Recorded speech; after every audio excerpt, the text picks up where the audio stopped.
Saat dunia disibukkan dengan prediksi tentang AI, krisis iklim, dan masa depan manusia, ada sebuah kitab yang telah memetakan jalan itu semua ribuan tahun lalu. Al-Quran bukan sekedar petunjuk ibadah, tapi adalah blueprint peradaban masa depan. Fondasinya adalah tauhid, mengakui keesaan Allah. Dari sini lahir futurisme spiritual, sebuah visi yang melihat kemajuan material tidak boleh tercerabut dari transendensi dan tujuan akhir kita sebagai hamba. Di era distraksi digital, justru konsep tafakur atau perenungan mendalam menjadi senjata utama untuk membaca tanda-tanda zaman dan merancang langkah strategis ke depan. Visi Qur'ani ini lalu turun ke level individu dan sosial. Pertama, pada diri kita, dengan growth mindset Qur'ani yang percaya bahwa belajar adalah ibadah seumur hidup dan manajemen waktu Qur'ani yang mengajarkan soal prioritas dan menggunakan waktu sebagai nikmat untuk berbuat baik. Kedua, dalam masyarakat, Al-Quran menawarkan prinsip khalifah dan amanah untuk tata kelola. Ini diterjemahkan menjadi kepemimpinan inklusif, etika dalam mengembangkan teknologi seperti AI dan bioteknologi, menjaga privasi digital, serta membangun rekayasa sosial yang adil dan menghormati neurodiversity atau keberagaman cara berpikir manusia. Lalu bagaimana dengan sistem yang lebih besar? Al-Quran mengkritik sistem ekonomi yang menumpuk kekayaan di segelintir orang. Quran Surat Al-Humazah.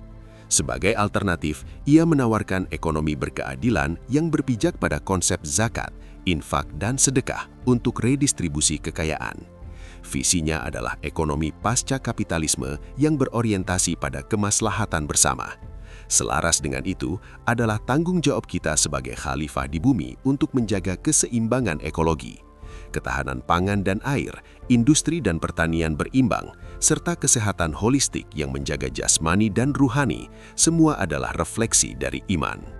Peradaban yang unggul juga membutuhkan soft power. Disinilah peran seni dan estetika Qur'ani yang menginspirasi tanpa melanggar batas, serta narasi dan storytelling yang membangun optimisme dan identitas kolektif. Di tingkat global, prinsip diplomasi dan koeksistensi damai menjadi kunci. Bahkan eksplorasi angkasa atau kosmologi adalah bentuk pengagungan terhadap ciptaan Allah. Namun peradaban maju juga harus bijak menyikapi tantangan ultimate, seperti gagasan transhumanisme yang ingin melampaui batas biologis manusia, atau mimpi teknologi keabadian. Di sini Al-Quran mengingatkan kita akan hakikat kefanaan manusia dan bahwa kemuliaan manusia, karomah insaniyah, terletak pada ruh dan takwanya, bukan pada upgrade fisik semata. Lantas bagaimana menyatukan semua bidang tadi, spiritual, sosial, ekonomi, politik, teknologi, lingkungan?